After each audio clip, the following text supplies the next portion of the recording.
ಇವತ್ತು ಜಯನಗರ ಶಿವಮಂದಿರ ಮತ್ತು ಜಾಗೃತಿ ಕಾಲೋನಿ ಕ್ಷೇಮಾವಧಿ ಸಂಘದ ವತಿಯಿಂದ ನಾವೆಲ್ಲರೂ ಇವತ್ತು ಹಿರಿಯರೊಂದಿಗೆ ಇವತ್ತು ಹೆಲ್ಮೆಟ್ ಜಾಗೃತಿ ಕುರಿತು ಇವತ್ತು ಬೈಕ್ ರ್ಯಾಲಿಯನ್ನು ನಾವು ಮಾಡಿದ್ದೀವಿ.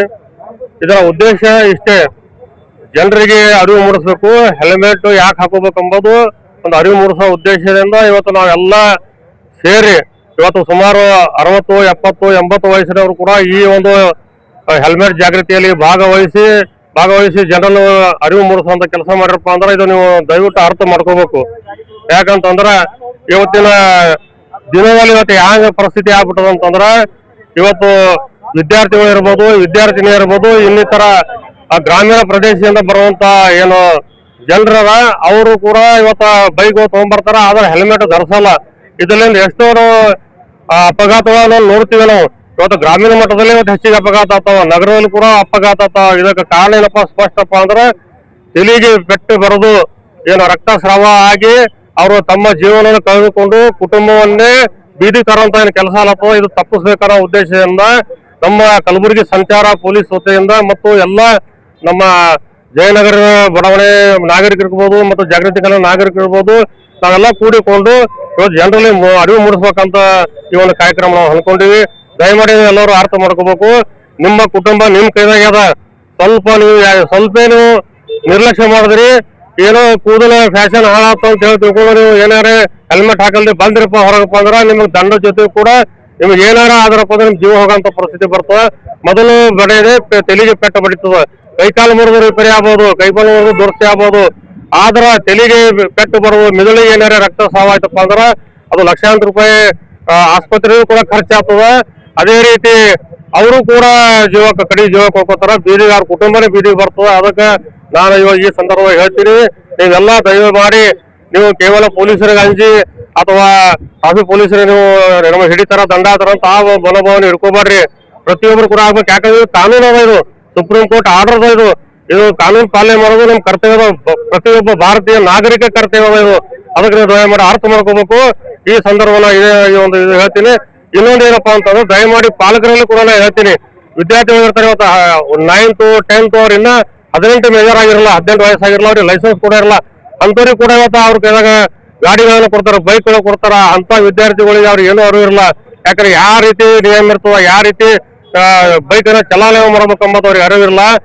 ಅವರು ಅಡ್ಡ ತಿಡಿ ಆಗಿ ಅವ್ರು ಏನಪ್ಪಾ ಅಂತಂದ್ರೆ ಎಲ್ಲರ ಒಂದು ಅಪಘಾತ ಮಾಡ್ಕೊಂಡು ತಲೆ ಪೆಟ್ಟು ಬರ್ಕೊಂಡು ಮರಣ ಹೊಂದಪ್ಪ ಅಂತಂದ್ರೆ ಅವ್ರ ತಂದೆ ತಾಯಿಗಳು ಎಷ್ಟು ದುಃಖ ಆಗ್ತದ. ಅದಕ್ಕೆ ದಯಮಾಡಿ ನೀವೇ ಪಾಲಕರ ವಿನಂತಿ ಮಾಡ್ಕೊತೀನಿ, ನೀವೇ ಏನಪ್ಪಾ ಅಂತಂದ್ರೆ ನಿಮ್ಮ ಮಕ್ಕಳ ಭವಿಷ್ಯ ಹಾಳು ಮಾಡ್ಬಿಟ್ಟು ಅವ್ರು ಮೇಜರ್ ಆಗಿ ಅವ್ರಿಗೆ ಲೈಸೆನ್ಸ್ ಬರುತ್ತಾನೆ, ನೀವು ಅವ್ರಿಗೆ ಗಾಡಿ ಕೊಡಬಾರ್ರಿ ಅಂತ ಈ ಮೂಲಕ ಹೇಳ್ತೀನಿ.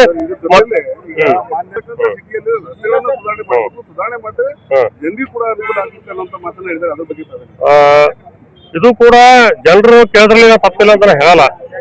ಮೊದಲ ಯಾಕಂತಂದ್ರೆ ನಾವು ಹೇಳೋದೇ ಅದಕ್ಕೆ, ಯಾಕಂದ್ರೆ ಮೊದಲೇ ನಮ್ಮಲ್ಲಿ ರಸ್ತೆಗಳೇನೋ ಗುಣಮಟ್ಟ ರಸ್ತೆ ಇಲ್ಲ, ಅವು ಸರಿಪಡಿಸುವಂತ ಕೆಲಸ ನಾವು ಮಾಡೇ ಮಾಡ್ತೀವಿ. ನೀವು ಸಾರ್ವಜನಿಕರು ಅದಕ್ಕೆ ಧ್ವನಿ ಗೂಡಿಸ್ಬೇಕು, ಇದು ಪೊಲೀಸರ ಕೆಲಸ ಅಲ್ಲ. ಅವ್ರು ಹೇಳ್ಬೋದು, ಜಿಲ್ಲಾಧಿಕಾರಿ ಹೇಳ್ಬೋದು, ಮಹಾನಗರ ಪಾಲಿಕೆ ಹೇಳ್ಬೋದು. ಅದು ಕೂಡ ನಾವು ಅನೇಕ ನಮ್ಮ ಹೋರಾಟ ಜೀವನದಲ್ಲಿ ನೋಡಿವಿ, ರಸ್ತೆ ದುರಸ್ತಿ ಮಾಡುವಂತ ಒಂದು ಕೆಲಸ ಮಾಡಿವಿ. ಜನರು ಕೂಡ ಇದಕ್ಕೆ ನೀವು ಪ್ರಶ್ನೆ ಮಾಡ್ರಿ, ಎಲ್ಲಿ ತೆಗ್ ಬಿದ್ದಿತ್ತಪ್ಪ ಅಂದ್ರೆ ನಿಮ್ಮ ಬರೋಂತ ಏರಿಯಾಗಳಲ್ಲಿ ನಿಮ್ಮ ರಸ್ತೆ ಬರುವಂತ ರಸ್ತೆಗಳಿಗೆ ನೀವು ಕಾರ್ಪೊರೇಟರ್ಗಳನ್ನ ಕೇಳ್ರಿ, ಸಂಬಂಧಪಟ್ಟ ಅಧಿಕಾರಿಗಳನ್ನ ಕೇಳ್ರಿ, ಮಂತ್ರಿಗಳನ್ನ ಕೇಳ್ರಿ. ಅದು ಜನರ ಕರ್ತವ್ಯ ಅದ. ಸಂಚಾರ ನಿಯಮ ಇರೋದು ಅದು ಪೊಲೀಸರು ಸಂಚಾರ ನಿಯಮ ಹಾಕ್ತಾರ, ಸಂಚಾರ ನಿಯಮ ಪಾಲನೆ ನಮ್ ಕರ್ತವ್ಯ ಅದ. ಅದಕ್ಕೆ ಮುಂದಿನ ದಿನದಲ್ಲಿ ಕೂಡ ನಾವು ಇವು ರಸ್ತೆ ಸರಿಪಡಿಸ್ಬೇಕಂತೇಳಿ ನಾವು ಹೋರಾಟ ಮಾಡ್ತೀವಿ.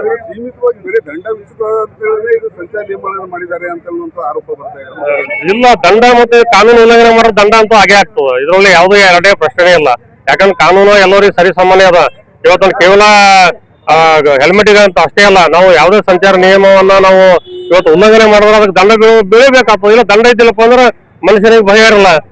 ಅದಕ್ಕೆ ದಂಡದವರು ನೀವು ಕೇವಲ ದಂಡ ಹಾಕ್ತಾರ ಅಂತೇಳಿ ನೀವು ಭಯ ಪಡ್ಕೊಂಡು ನೀವು ಅಲ್ಲಿ ಹೆಲ್ಮೆಟ್ ಹಾಕೊಂಡ್ ಬಂದು ಮತ್ತೆ ಅಲ್ಲಿ ಪೊಲೀಸರ ದಾಟನ ನೀವು ಮುಂದೋಗಿ ಮತ್ತೆ ತೆಗಿತಿರಲ್ಲ, ಅದು ಬಹಳ ತಪ್ಪದ.